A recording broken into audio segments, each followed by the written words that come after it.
хора, този канал го направих, за да снимаме в сгради изоставени. Изоставени сгради, защото някакси ме кефи адреналина.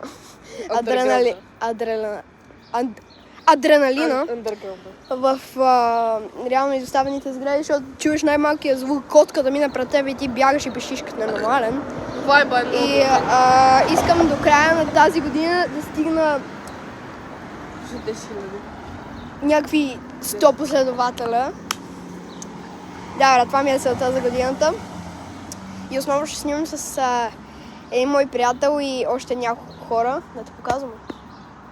Ето го моя приятел.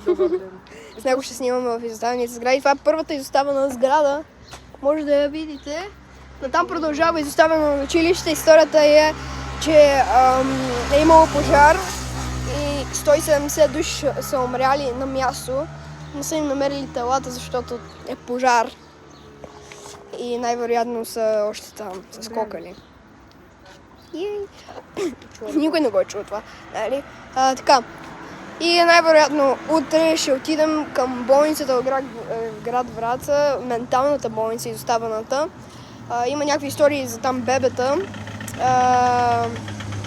Той ще ви го каже, защото той го знае. Аз не го знам. И да, реално за това е акаунта. Чао, абонирайте се и лайкнете това видео, че ще ви прибия.